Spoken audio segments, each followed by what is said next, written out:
आलू ले लो, कांदे ले लो, आलू ले लो. Our project concerns the agri-tech industry. We would start by addressing why agri-tech. With many states removing fruits and vegetables from the APMC list, it gives private players a big opportunity to create a parallel supply chain in fruits and vegetable space. This parallel supply chain will be free of middlemen and would supply vegetables directly from farm to fork. We also plan to work towards this endeavor. Our team currently is working to build a parallel supply chain in the city of Ahmedabad. Our aim is to procure vegetables from farm and supply it directly to the retail vendors in Ahmedabad. We have considered retail vendors to be our target segment rather than the end consumers. This is in keeping in mind the problems which multiple businesses are facing in B2C segment. We believe that B2C has become more of a discount game, and the company offering higher discount on any day gets to sell its products on that particular day.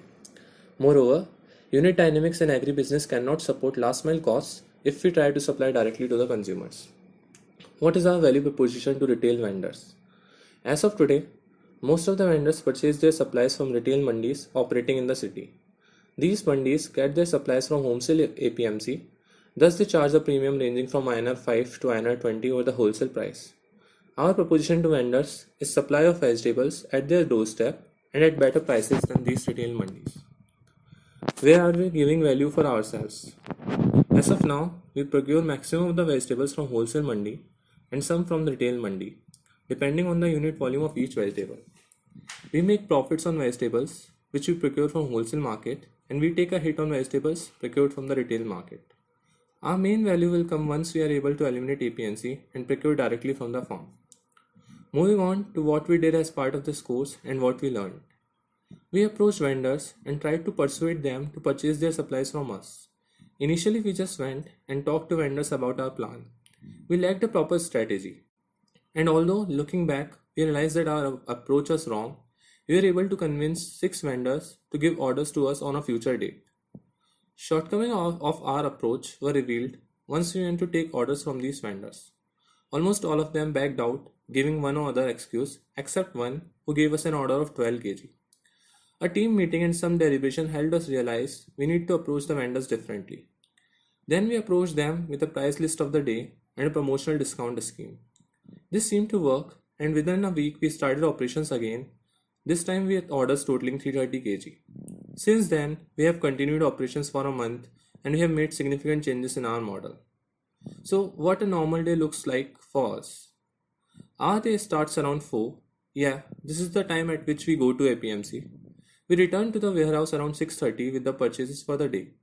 Next 1.5 hours is spent on sorting and billing, and another hour in delivering to the customers. Rest of the day is spent in attending classes and sleeping between the classes, or should I say in the class. In the evening, we go to collect cash and get orders for the next. Our final take and learnings from the exercise. About product. Before this course, all of us had very little product knowledge when it came to vegetables. But during the operations, we learnt about different grades of vegetables and a lot more about different types of vegetables. About our consumers. Initially, we thought that convenience is one thing that our target segment will value. But now we realize that price is the only thing that matters. Regarding promotion scheme. Our promotional scheme of weekly discount although seemed to be effective at the start, but later on, we understood that daily prices what our customers value, and it would be better to discount daily prices rather than giving weekly discounts. Regarding demand. Although currently we have orders before procurement and are aware of the exact demand, but once we start procuring from the farm, then we would need to estimate demand, as procurement then would be done a day before delivery. About price. Also, we realized that once we start procurement from the farm, we would know exact procurement price and thus would be able to quote prices beforehand. This would help us save the hassle of negotiating price that we sometimes have to go through while collecting the receivables.